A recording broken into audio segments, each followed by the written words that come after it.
Quem nunca quis receber uma graça, um milagre? Quem nunca esperou por isso em tempos tão sombrios como os que estamos vivendo hoje em dia? Como se transforma uma graça em milagre, como eles ocorrem, além das experiências de quem recebeu, compõe o programa Conta pra Mari dessa semana.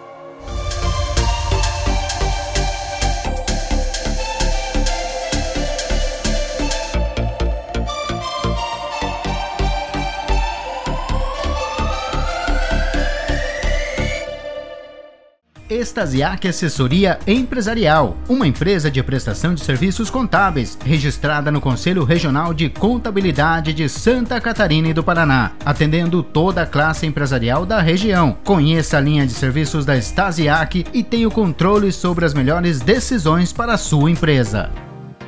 Soft News, uma empresa especializada em consultoria, implantação e desenvolvimento de sistemas que é referência na área de tecnologia de informação no Vale do Iguaçu, oferecendo serviços de distribuição, financeiro, controladoria e manufatura. Vem para Soft News Soluções em Sistemas. Todos os anos, milhares de pessoas vão até a Aparecida do Norte agradecer alguma graça recebida, algum milagre recebido.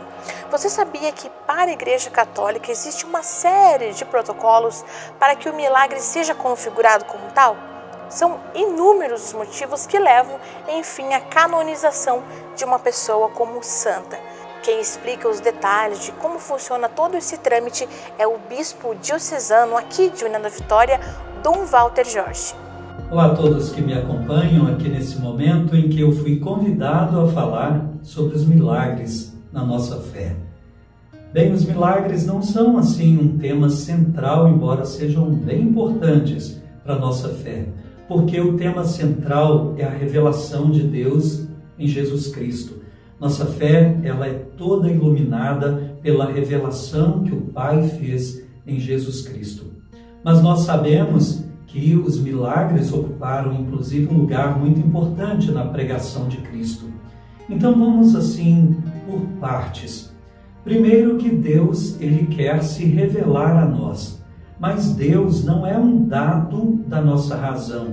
A nossa razão não pode querer entender as coisas da fé simplesmente pela luz natural dela mesma, da própria razão. A gente não seria capaz. Deus não pode se moldar a algo limitado como a nossa razão.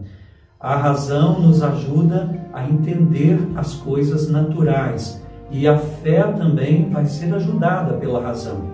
Mas a autoridade do Deus que não nos pode enganar, do Deus que não se engana e que revela a nós as realidades da fé, ela vai ser para nós a coisa mais importante para que a gente possa crer.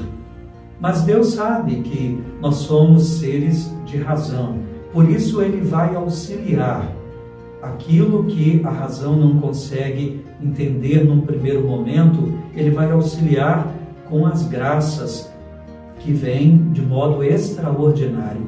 Então, por exemplo, os milagres de Cristo e dos santos, a santidade na igreja, a vida da igreja no tempo, 2000 anos de existência e fatos assim ajudam a nossa razão a compreender que há coisas que extrapolam a razão e devem ser acolhidas no âmbito da fé.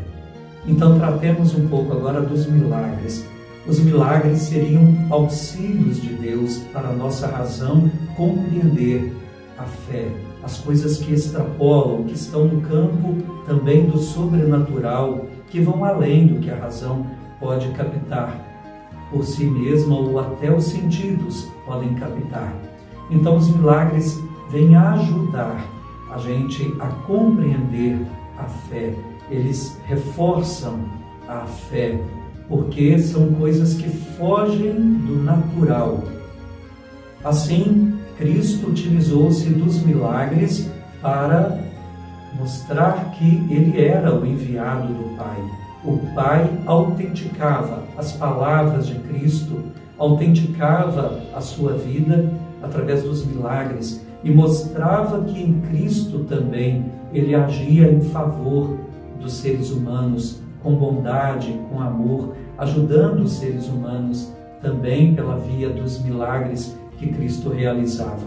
Então, os milagres ajudam em vistas à revelação de Deus, as Escrituras, a confirmação da revelação, e ajudam também expressando que Deus cuida de nós com a sua providência e às vezes até de modo extraordinário, como os milagres. Então, milagres, o que são? Os milagres são fatos extraordinários, como o próprio nome diz, miraculosos, que remetem ao fantástico, ao inimaginável. Os milagres, eles são provenientes sempre desses dados da fé, mas que ultrapassam o comum do acontecimento, da natureza, do natural, do ordinário, daquilo que é do dia a dia. Deus intervém com o seu poder de uma maneira fabulosa, miraculosa, maravilhosa, alterando o curso natural das coisas. Por exemplo, a gente vê quando Cristo cura um cego de nascença. Isso é inimaginável do ponto de vista científico, da razão, porque não tem como alguém que nasceu cego ver. Mas Deus age, então, contrariando as leis da natureza e fazendo com que as leis obedeçam ao seu Criador em vistas de ajudar a fé dos que estão ali e também ajudando aquela pessoa e fazendo com que aquela pessoa se torne também um instrumento do poder e da graça de Deus em favor da fé de muitos. Então, os milagres são esses acontecimentos que vêm do poder de Deus, manifestam o poder de Deus, manifestam de forma maravilhosa, alterando o curso normal das coisas, em vistas, sobretudo, ao aumento, ao incremento da fé. Eles não têm um fim em si mesmos. Um milagre, por exemplo, se a gente pensasse assim, alguém que foi curado sem que Deus nem fosse tocado o nome de Deus, não se falasse de fé, isso não seria milagre. Milagre não pode ser confundido com mágica. Mágica seria uma ação por si mesma. E mágicas a gente sabe que são, na verdade, truques, não são verdadeiros milagres. Então há que se diferenciar. O milagre sempre tem um propósito. Ele se origina em Deus ou naqueles que Deus proporciona fazerem uma intervenção miraculosa, mas a sua fonte é sempre Deus. Ele extrapola o natural para ajudar a razão a entender que nem tudo ela pode captar só pela luz natural de si mesma, mas que ela precisa também ser ajudada pela fé para compreender o mundo como um todo e assim dirigir o ser humano para Deus, para a revelação. É uma ajuda de Deus para que a gente tenha também mais facilidade de crer que Ele é Senhor de todas as coisas, Senhor do tempo, Senhor da história, Senhor da criação, Senhor da natureza, de todos os fenômenos, inclusive naturais e também extranaturais. Bem, é muito importante, depois dessa explicação, que a gente perceba assim, a nossa fé não deve ficar se fundamentando em milagres. Ela tem um milagre para ajudá-la, né? Para ajudar, como dissemos, a razão a ir além e chegar na fé, mas a fé vive da graça de Deus, da sua ajuda que vem todos os dias, nos fatos comuns do dia a dia, o Deus que é cuidador. Deus não precisa provar o seu amor para conosco fazendo milagres, ações extraordinárias todos os dias. Aliás, se Deus fizesse milagres extraordinários, prodígios, Ele até nos forçaria a crer nele, querendo ou não. Ele forçaria a nossa liberdade a dar o sim, porque afinal Ele foi movendo a vida toda por meio de fatos extraordinários. Pois Deus te chama e me chama a crer que Ele está conosco, presente em Cristo, o Emmanuel, Deus conosco, nos cuidados de cada dia, a interpretar assim, numa linguagem mais popular, como verdadeiros milagres, o fato de existir, de nascer uma criança, de estarmos vivos cada dia, de superarmos dificuldades, não é?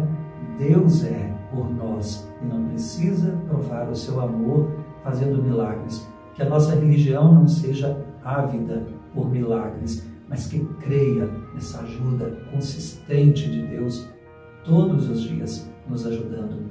A Eucaristia é um grande milagre e que está aí todos os dias para nos ajudar. Deus se revela naquilo que muitas vezes a gente nem acha que é miraculoso e, no entanto, nos sustenta, porque é pura graça de Deus. Então, milagres, resumindo, são ações de Deus em favor da fé. São graças que Deus concede por seu poder de maneira extraordinária, contrariando normalmente o ritmo natural das coisas, em vistas do incremento, do aumento da fé, do incentivo, da busca cada vez mais pelo Deus que realiza. Ninguém pode parar nos milagres em si mesmo, seria não compreender Deus, mas o milagre visa encaminhar para o autor do milagre, que é Deus, ainda que tenha sido, como eu já disse, por intervenção de um santo. Ele pode proporcionar isso, mas o autor primeiro de todo milagre é sempre Deus, em vistas do seu grande amor por nós. Seu desejo é nos atrair cada vez mais para si. Termino só lembrando, Jesus falou quando pediam a ele milagres e prodígios, a fim de que pudessem crer nele. Aqueles que não queriam crer, como fariseus, mestres da lei, ele falou: vocês são uma geração má, adúltera, que não amam a Deus de verdade. Vocês querem sinais e prodígios, mas o Pai só dará um sinal necessário para todo o que quer crer. É o Filho do Homem, o próprio Cristo, que haverá de morrer e, vencendo a morte, ressuscitar. Esse será o sinal maior e magnífico que Deus realizará e que jamais outro poder poderia. Vencendo a morte, Cristo ressuscita dos mortos e se torna um grande sinal de Deus, um grande e maravilhoso sinal da salvação que Deus quer que a gente tenha como centro da nossa fé. Fiquem com Deus, um prazer estar com vocês. Para a doutrina espírita não existem milagres. Tudo acontece perfeitamente aos olhos de Deus, o Criador. Quem fala um pouquinho mais sobre isso é Elcio Borges, do Lar Espírita Amor e Caridade. Para o Espiritismo, que é uma ciência, uma filosofia e uma religião, tem como base o cristianismo, pois a moral espírita é a mesma do Evangelho, ou seja, a moral cristã. Não existem milagres na concepção comumente empregada a esse termo. Que concepção é essa?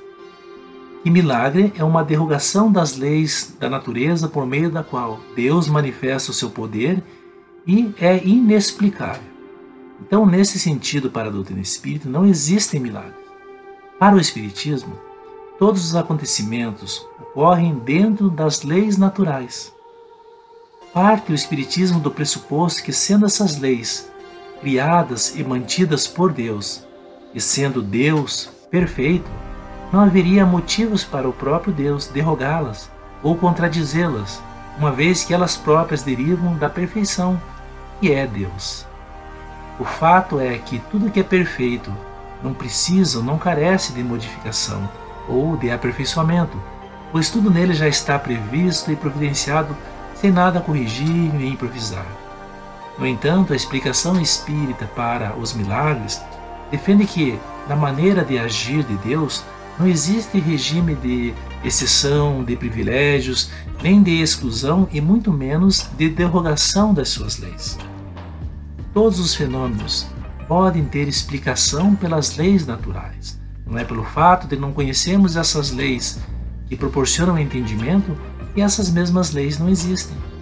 Então os milagres desaparecem na proporção exata do avanço do conhecimento científico dos processos da natureza. Percebemos que nos séculos passados, com a ignorância dessas leis, desses fatos, foram fecundos os milagres, porque se considerava sobrenatural tudo aquilo cuja causa não se conhecia.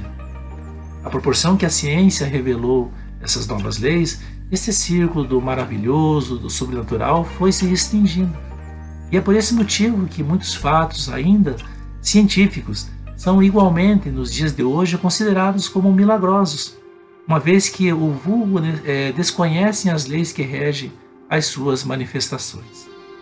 Da mesma forma, o desconhecimento dos mecanismos que dão origem aos fenômenos psíquicos, mediúnicos ou anímicos, que são a base dos milagres em todas as religiões, em todas as filosofias, induz as pessoas a considerá-los como misteriosos sobrenaturais. Ora, o Espiritismo desmistifica o caráter sobrenatural dos fenômenos tidos como milagrosos e fora das leis da natureza, explicando-os de forma simples e consistente.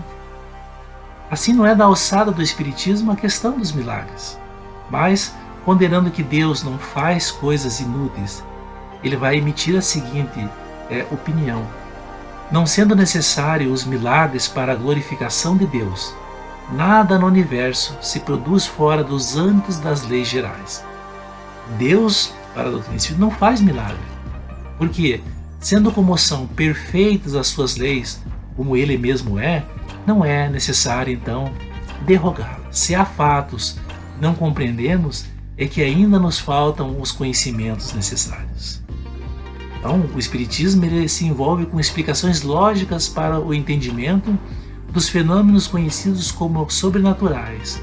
E a importância, então, dos seus adeptos estarem sempre atentos aos progressos da ciência para acompanhar tudo o que está acontecendo para o desenvolvimento da sua fé como alicerce da razão, criando no adepto a fé raciocinada.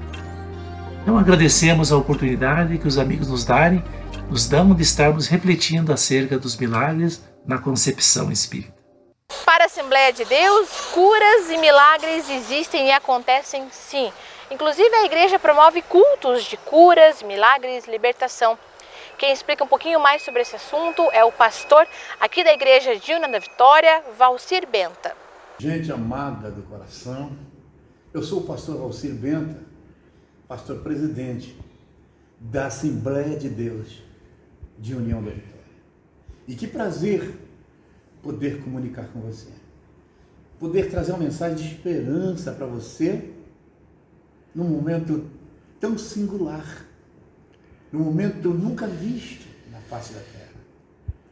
Eu falo de uma mulher que nós podemos assimilar o que aconteceu com ela e o que está acontecendo conosco, o que ela passou e como ela ultrapassou os momentos difíceis da vida,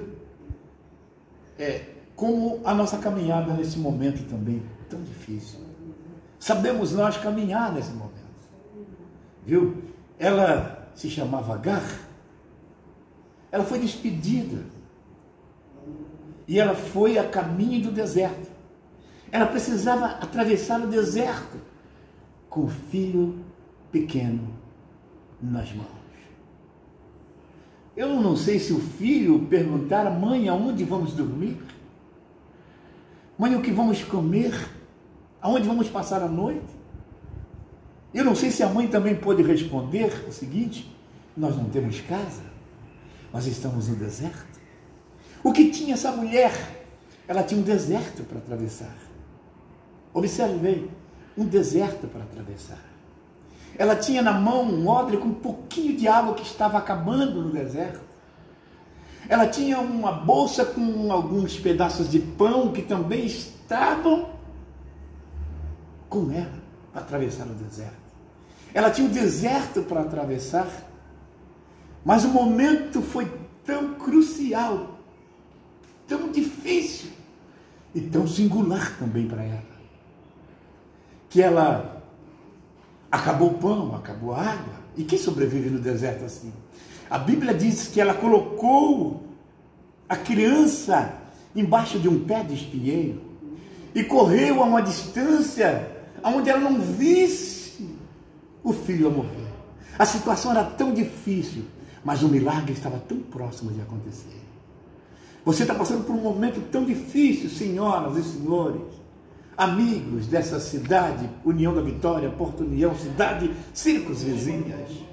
O momento é tão difícil, o deserto é tão amedrontador, que às vezes tem pessoas depressivas, tem pessoas querendo até tirar a vida, mas eu digo essa noite através dessa palavra, não, não, não, não, não. Deus está vendo você. O menino começou a chorar e a clamar, e Deus interviu com um milagre no meio do deserto. Deus abriu uma fonte de água. Aleluia. Deus vai abrir uma fonte de água. Deus tem um escape para a tua vida. Caminhe. Não baixe a cabeça. Não deixe a depressão pegar você. Não deixe a opressão tomar você. Saiba se comportar, caminhar nesse deserto. Deus dá um brado do céu e diz: Agar, Agar. Agar responde: o que é, Senhor? Eu estou aqui porque não quero ver meu filho morrer.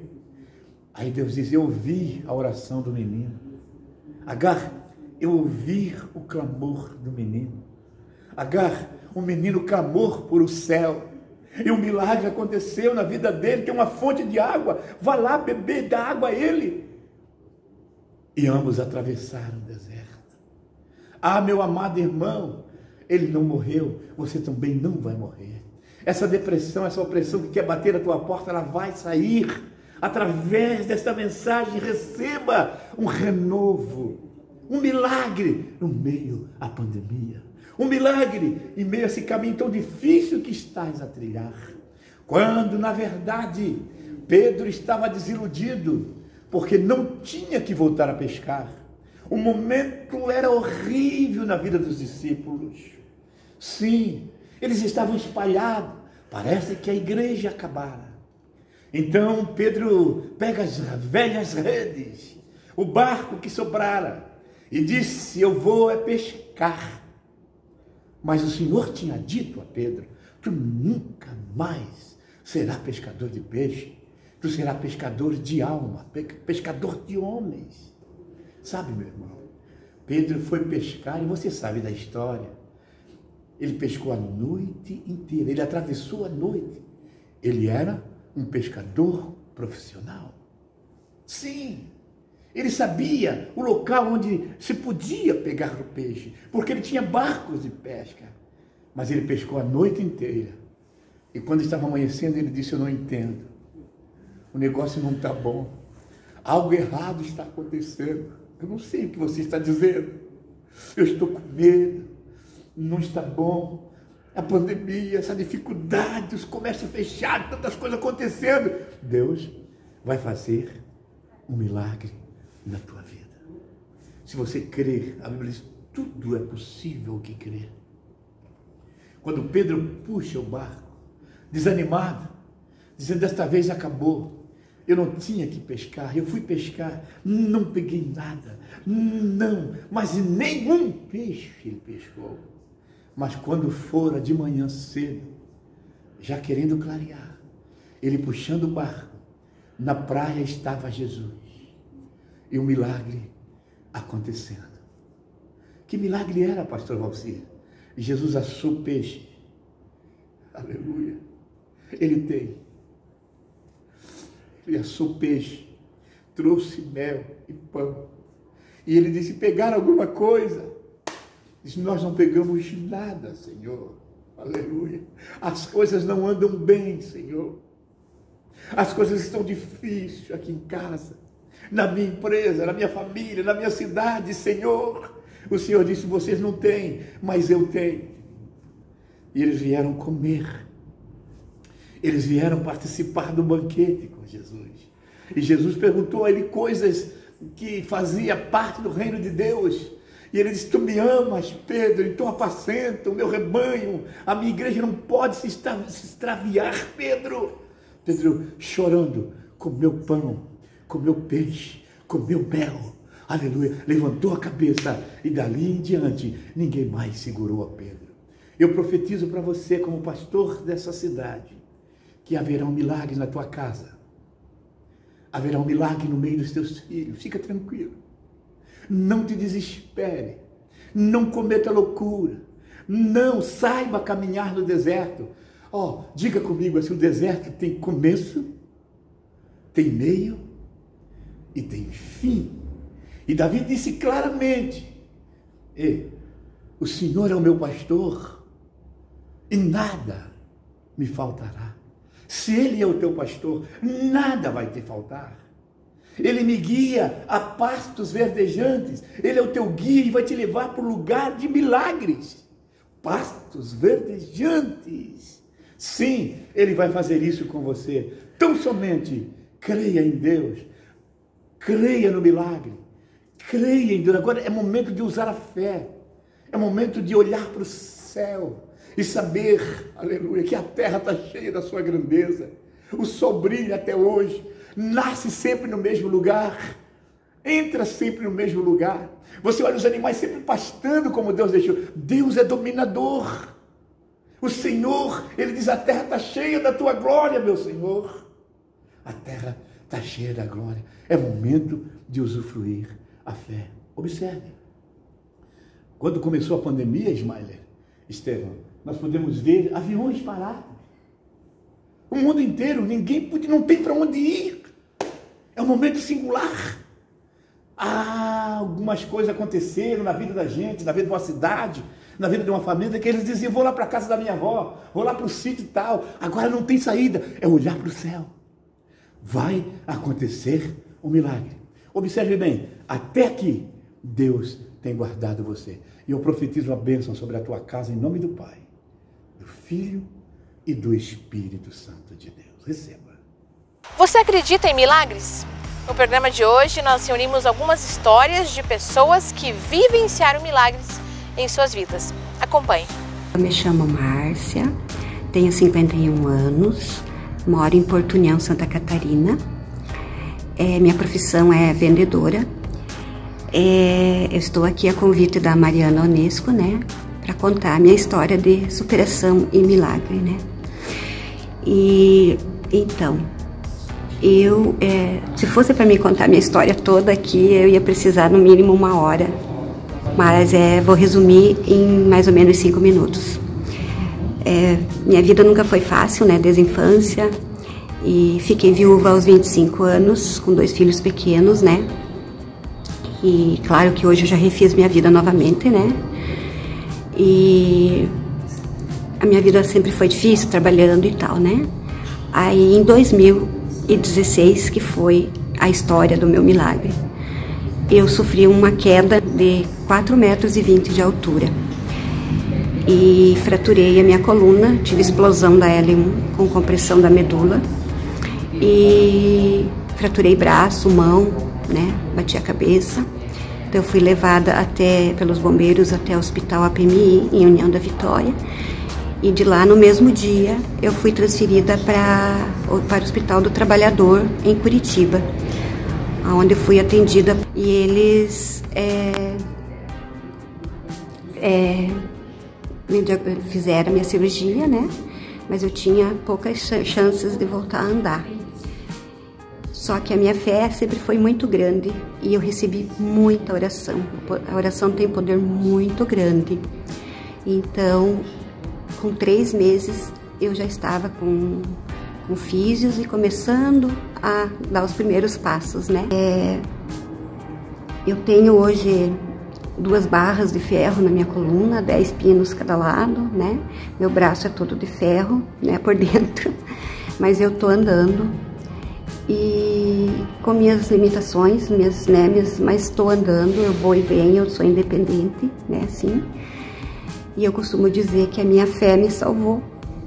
Foi Jesus. Jesus me salvou.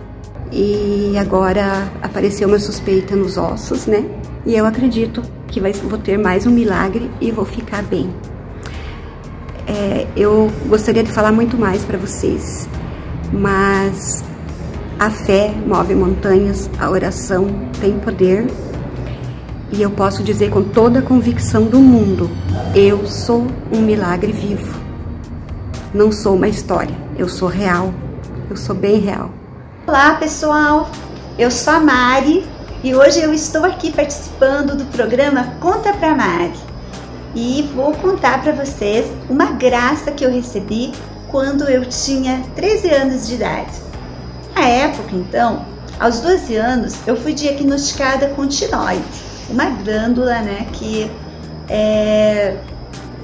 saiu um nódulo aparente e o papinho que eu dizia na época, e isso me incomodava bastante. Na época, o meu pediatra, o Dr. Wilson Francisco, ele indicou a cirurgia. Inclusive, ele alertou que seria uma cirurgia de risco e eu poderia ficar sem voz. A minha mamãe ficou muito preocupada e eu também, né? Então, a gente começou a fazer o tratamento medicamentoso e aquele papinho não saía. Aos 13 anos de idade, quando eu fui fazer a primeira Eucaristia, me lembro que no dia da comunhão, eu toda arrumada com o vestido e aquele papinho, aquele nódulo aparecendo.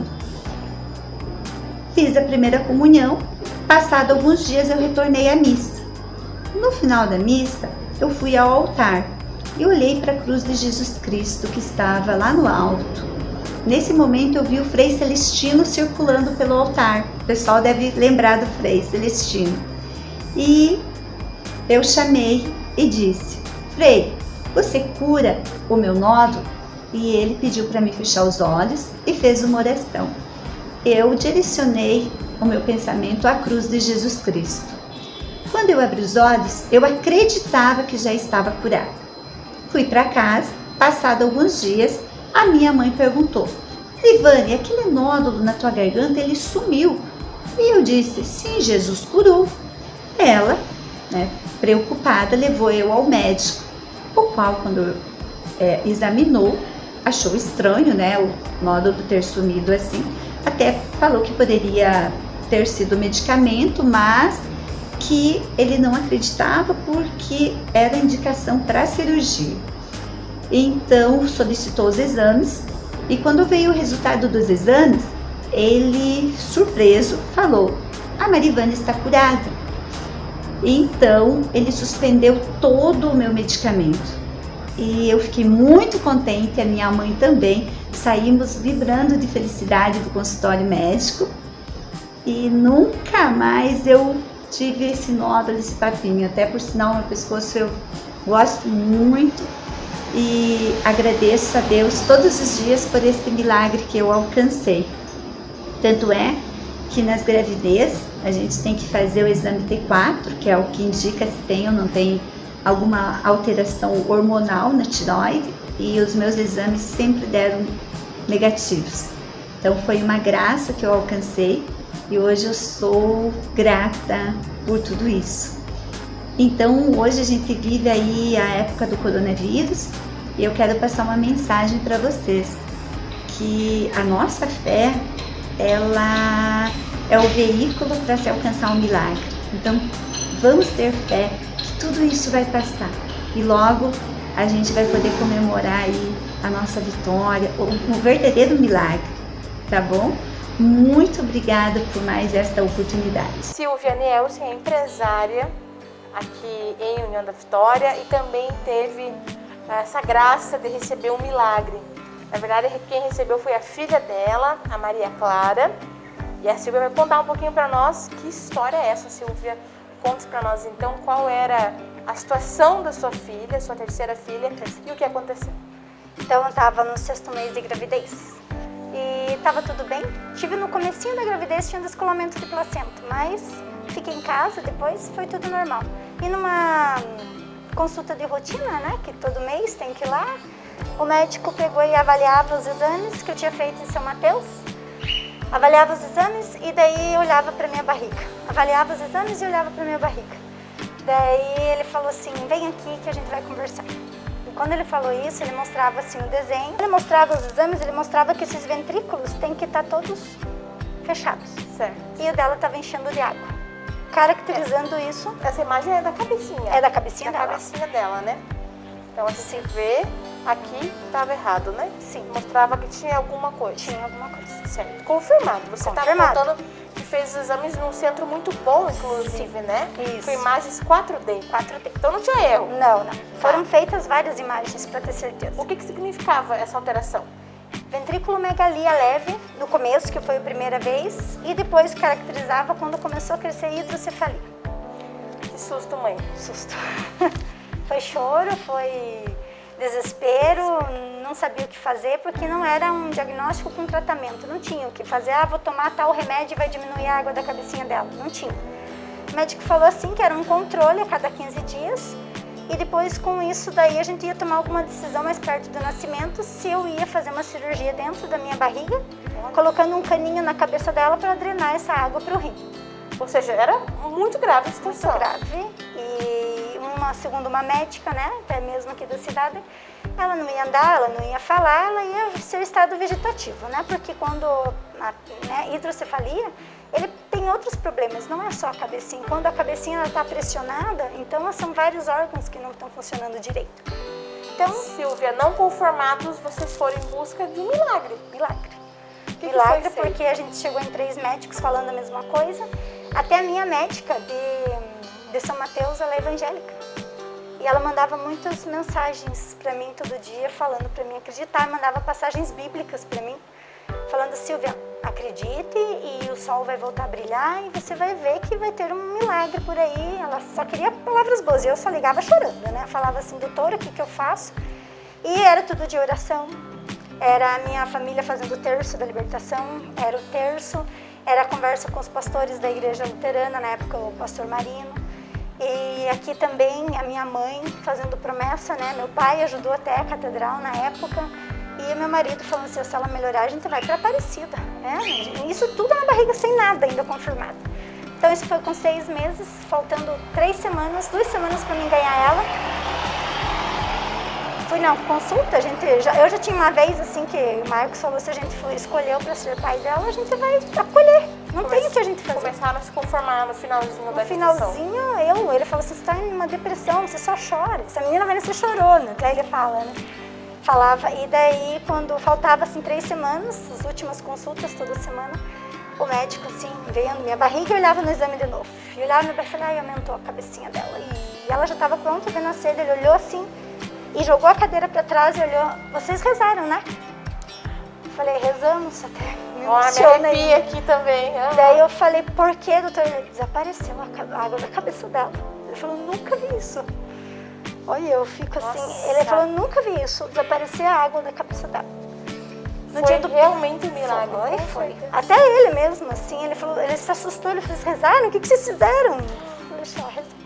Eu até nas missas do Padre Robson, ele sempre benze, né, a água. Sim. Eu tomava aquela água e meu menino, na época eu tinha 5 anos, eu falava: vamos tomar junto com a mãe, porque a tua irmãzinha tá com dorzinha na cabeça, né? Vamos tomar essa água para ajudar a secar. E se foi.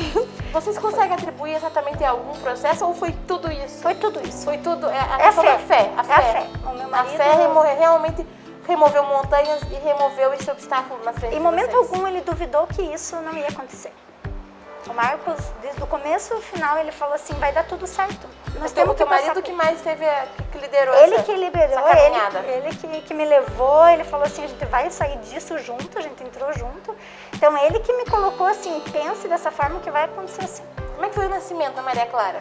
Foi assim, rodeado de cuidados. Tinha 2 médicos juntos, né? E 2 pediatras. Pra na hora, se poderia acontecer ainda de ter o nascimento, né? Acontecer assim, dela ter a cabecinha um pouquinho maior, fora do... Nada. Nasceu, chorou, pegar 10, 3 kg, 450 centímetros, perfeita. Nunca teve, nem durante o acompanhamento dela, nunca teve um problema de, assim, ó, a cabecinha dela pode ser um pouquinho maior. A gente fez um cuidado um pouquinho mais, né, com ela, mas nunca apareceu nada. Assim que eu dissesse: isso é devido a ela ter tido durante a gravidez o problema, não. Como é que tá a Maria Clara hoje? Ótimo. Só peca, 4 anos. Tudo bem? Tudo ótimo. Questão de saúde? Perfeito. Não tem nada.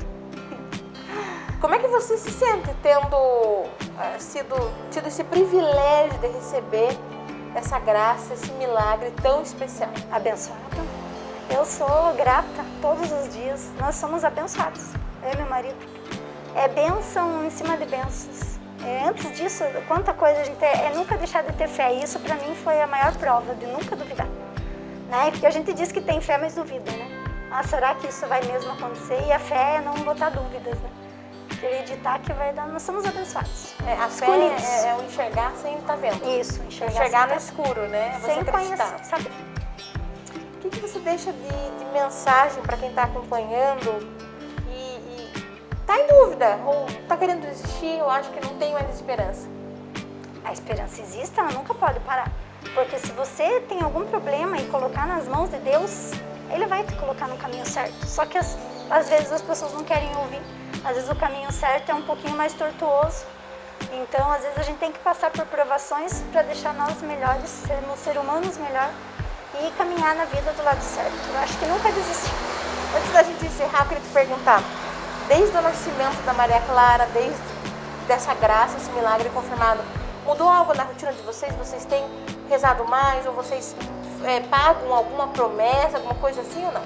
A gente foi para Aparecida, como é algo meu, né? Assim, o Marcos também. Como assim, a Igreja Luterana não é muito das promessas, né? Que a gente, tudo que a gente pede para Deus, a gente faz uma promessa e tem que cumprir, né? Independente. Mas assim, a gente tem orações, a gente antes de dormir a gente reza junto, daí ela começa a lembrar de todo mundo, né? Então, até quando ela vai nos cultos infantis, a própria, né, coordenadora fala, nossa, ela sabe rezar tudo. Porque a gente faz a prática em casa, né? Então, eu dou doutrina, né, para os alunos na Igreja Luterana. Eu acho que isso é uma forma de eu agradecer a Deus ajudando a formar bons cristãos, né? E saber que Jesus está aí para ajudar qualquer pessoa, né? Tem que pedir. E no momento tão difícil que a gente está vivendo, né, Sônia, talvez falta um pouquinho de oração ainda, né? Falta oração, falta compaixão, né? Que às vezes as pessoas ainda passando no momento que a gente está, ainda se aproveitam, né, de muitas outras situações, né? Mas eu nunca deixo de acreditar. E ano passado, eu estava bem receosa no começo do Covid, esse ano agora, mesmo estando com tudo isso, eu estou calma, falei assim, é só fazer o que é certo que a gente chega no caminho. Bom, então vamos ver como é que tá a Maria Clara hoje? Vamos. Vem, Maria Clara, vamos te conhecer. Linda! Toda tímida, passa aqui por cima. Oi, Maria Clara. Diga oi aqui. Tudo bem, meu amor? Diga tudo. Linda, perfeita. Não tem nada, né? Não. É uma benção. Eu imagino que ela deve ser mimada, muito amada, né? É mimada, é muito carinhosa, muito querida, assim, uma educação que não tem, né? Eu fui muito abençoada, eu só tenho filhos maravilhosos. Tá bom? Clóvis Coelho, bombeiro da reserva, também vivenciou a experiência de um milagre durante um dos seus salvamentos, né, Clóvis? Eu gostaria que você contasse para nós, então, por favor, a tua experiência. Bom, olá, amigos ouvintes, né? Eu não posso precisar a data porque é tantas ocorrências e a gente não tem como precisar a data, né?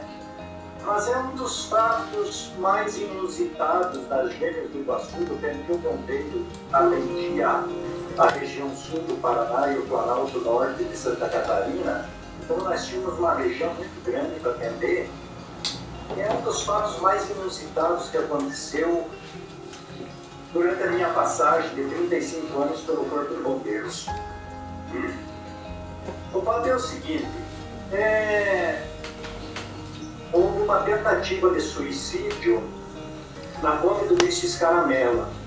Certo. E naquela época não havia telefone celular, não tinha um meio de comunicação tão rápido como nós temos hoje, né? E as pessoas necessitavam de solicitação através do telefone público. E a pessoa que presenciou essa mulher na ponte do Luiz Escaramela, ele se deslocou até o ginásio de esportes do estádio Antônio Pereira, o Israel Pastucci, né, para fazer a solicitação para o Corpo de Bombeiros.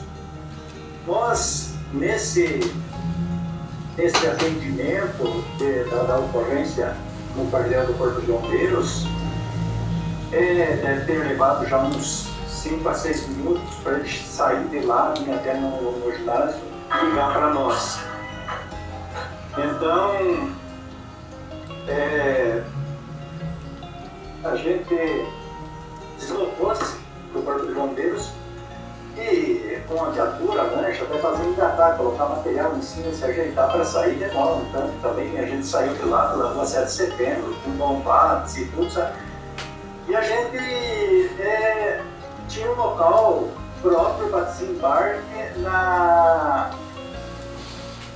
embaixo da ponte do Missis Caramela. E a gente deslocou lá e quando chegamos, os escoteiros haviam construído naquela época ali, tomaram uma propriedade que tinha ali, fizeram uma cerca. E a gente não foi informado que essa cerca existia. Então a gente chegou até no local, vamos colocar a lancha no rio, deu um problema, a gente tirou da carreta a lancha e tivemos que jogar essa lancha de cima do barranco no rio. Nossa! Foi aonde a rabeta da lancha bateu e subiu. A rabeta é a parte onde ele coloca dentro da água e ela faz a lancha movimentar, né? Ok. Movimenta a lancha. E travou na parte de cima. E a gente tentando, o Brito que estava comigo, na época era soldado Brito, né? E eu era cabo, e o Brito era soldado. Então o Brito tentando soltar ali, arrebentou os dedos, tudo, mas conseguimos colocar a lancha em movimento.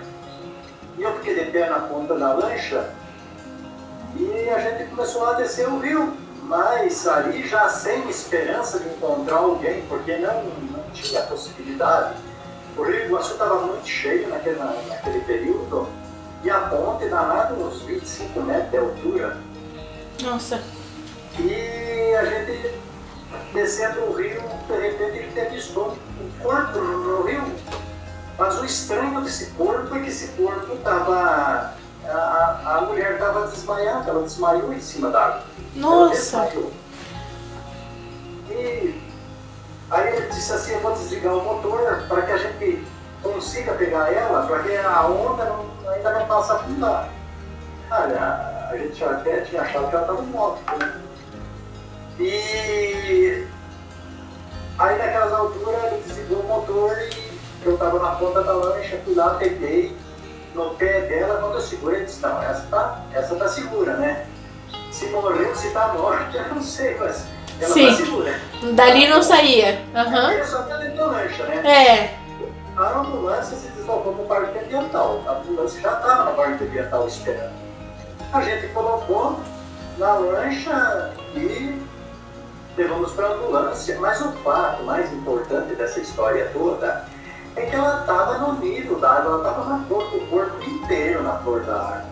Ela não estava numa parte mais funda, nada, ela estava com o corpo como se ela tivesse deitada numa flutuando, parecia flutuando. Isso, parecia flutuando, parecia uma lâmina de vidro embaixo, com a água pegando pela metade do corpo. Como se alguém estivesse segurando o Clóvis. E estivesse sustentando ela em cima da água, ali, né? Esse é um dos fatos mais interessantes da coisa, que a gente chegou, né? Todo o fato dela cair lá de cima, cair no rio e tudo, eu vou chegar ainda mais em detalhes. Daí foi pego na ambulância, levado pro regional e tal. Ela passou por tratamento médico, psicológico e essas coisas tudo. E por ali terminou essa ocorrência. A gente foi lá, fizemos encerramento da ocorrência, relatório e tudo normal. Mas eu sempre fiquei com essa história, sabe? Certo. Porque não tinha possibilidade de ela estar viva ali, não tinha como, sabe? Mas eu não tinha. Aí foi que aconteceu que meu filho teve um problema de leucemia e eu, numa noite daquelas madrugadas que você fica... Você acorda de madrugada e fica trocando ideia com você mesmo, né? Eu pensei comigo, a gente precisava de um doador de medula óssea. Certo. E eu pensei comigo, meu Deus, será que não é essa mulher, né, que é ali? Vai que seja essa mulher a doadora de medula óssea. Isso tinha passado há algum tempo já, Clóvis? Desde... há 10 anos. E você não esqueceu a história? Não esqueci, até hoje eu não esqueço desse fato. Que interessante. Não tem como esquecer, sabe? Eu não esqueço nem o Brito. E ainda, sabe, o fato mais interessante é quando você não está sozinho.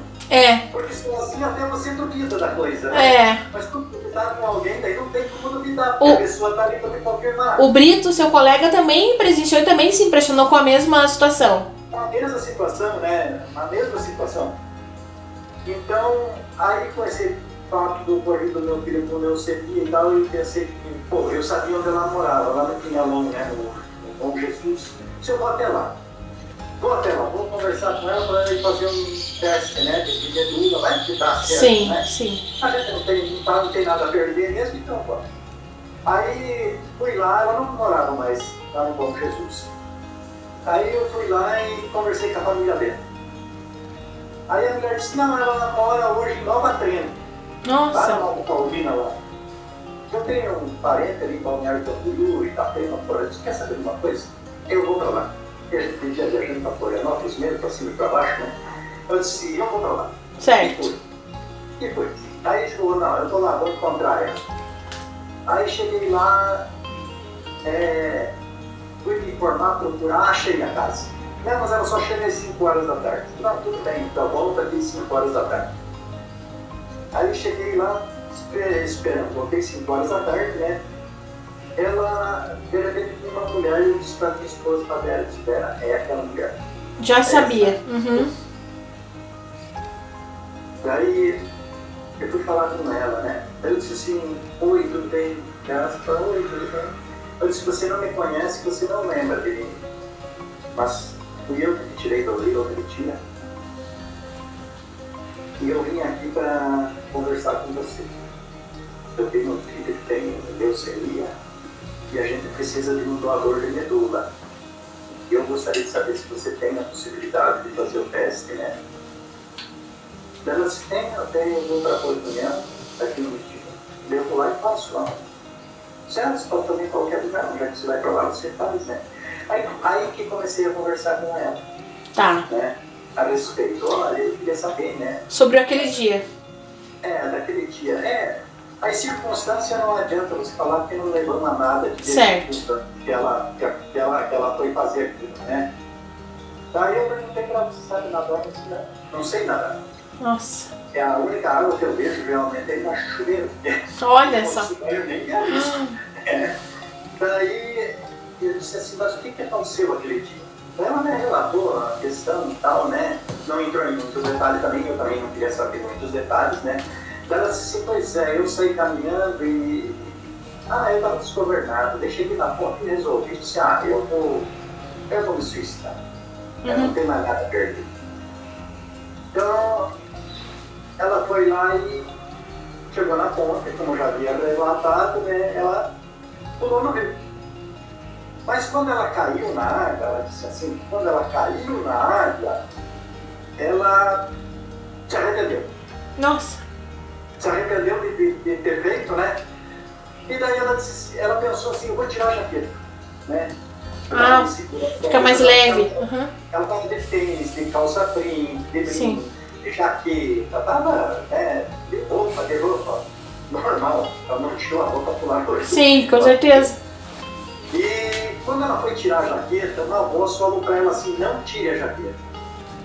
Nossa. E aqui tá a questão da coisa, né? Essa voz falou para ela assim, não tire a jaqueta. E ela não tirou a jaqueta. Ela desmaiou e daí ela só lembra que quando ela acordou no hospital. Então ela também considerava um milagre a sobrevivência dela? Olha, como é que a gente pode dizer, né? Tem tantas coisas que acontecem nesse mundo que a gente for ver. A gente com todos esses atendimentos de ocorrência do Corpo de Bombeiros, muitas vezes a gente não sabe se é milagre ou se não é milagre, né? Porque a gente tem também muitas ocorrências onde a pessoa, você dizia assim, não, a pessoa não tem condições de morrer numa situação dessa, né? E morre, né? E tem outros que se escapam de cada situação que, né, sabe? Mas, Clóvis, o senhor acha que foi um milagre? As pessoas que estão assistindo, como elas interpretarem da melhor maneira, é a forma delas interpretar, né? Então a gente não pode ir muito, sabe? É a forma delas interpretarem, não é se for milagre, se não for, mas é uma questão assim muito, sabe, muito... Só teve 2 casos desse no Corpo de Bombeiros de Portunhão. Olha só. Um menino também aconteceu a mesma coisa com ele, né? E ela sei por que razão ela deveria estar viva. Algum propósito tinha, Algum propósito deve ter, né? A gente não conhece, entre o céu e a terra tem muita coisa pra gente ver. Clóvis, e em relação ao transplante, a medula, aconteceu? Deu certo? Aconteceu ou não? Não, é isso que podia precisar frisar também, né? Não deu certo, não deu certo. Mas ela fez o teste e tudo? Ela fez o teste, daí ela me enviou uma mensagem, na época por e-mail ainda, né? Dizendo que ela tinha feito o teste e também não foi compatível porque a medula que a gente conseguiu foi de Portugal, né? Também é algo bem difícil de ser compatível, né? A gente sabe, né, que a questão da medula é realmente difícil. É muita luta, né? Mas... Que lição que o senhor tira dessa história, Clóvis? O senhor que trabalhou tantos anos salvando vidas, salvando pessoas, atendendo inúmeras ocorrências. Olha, eu digo assim, sabe, sempre eu disse, né, que o suicídio a gente não sabe se a fraqueza da pessoa é coragem demais. Então, o que eu posso levar de uma coisa assim, sabe? Eu posso levar que eu sempre pensei assim da seguinte forma: alguma coisa tem, que alguma coisa existe entre o céu e a terra e que algum propósito existe sempre para tudo, né? Assim como fica, assim como vai. O propósito está ali, a gente não sabe qual é o propósito de todas essas questões. Mas é uma coisa assim, sabe, que eu não vou me esquecer desse fato nunca, sabe? É uma coisa assim que fica muito marcada, tendo em vista toda a situação que se envolveu. O rio cheio, uma pessoa que não sabe nadar, ele não volta mais, ele só vai para baixo e não volta mais. Tá bom. Como é que pode, né? E com tantas ocorrências que a gente pegou, assim, relacionado a rio também, né? Dificilmente a pessoa volta, ela não tem condições de voltar, né? Clóvis, nós poderíamos continuar a conversa por muito mais tempo, pena que nós temos um tempo mais resumido. Mas é só a última pergunta, uma dúvida que ficou. O senhor tem contato ainda com essa pessoa ou não se falaram mais? Não. Até eu tinha uma prima minha que trabalha assim, com coisas assim, sabe, relacionadas a estudo dessas questões, né? Ela pediu um endereço e eu não consegui mais o contato dela, sabe? Mas que tenha uma vida longa, sem surpresas nessa vida, né? E assim a gente acredita que há a possibilidade dos filhos dela terem também alguma razão de estar por aqui, né? Exatamente. A gente vai ficar nessa questão sempre. Então não é bom a gente ficar, sabe? Pensando sempre nisso, né? Por quê? Daí a gente vai ficar no porquê sempre, sabe? Clóvis, eu agradeço muito o teu depoimento, o teu tempinho que você tirou para contar pra gente. Muito obrigada por essa história. E quando tiver outras histórias, conta pra nós, conta pra Mari também. Eu tenho bastante, se você quiser escutar. Um outro momento a gente faz um programa só contigo, tá? Tá bom. Obrigada, Clóvis. Um abraço pro senhor. Eu que agradeço a oportunidade de vocês terem. Imagina. Muito obrigada. Foi ótimo, viu? Um abraço. Tchau, tchau. Respirar, poder apreciar um quadro, assistir um bom filme, estar com a família. Em tempos difíceis como este, cada dia por si já é um milagre. E seja a quem você atribui, a fé, a religião, a ciência, viva o milagre de cada dia.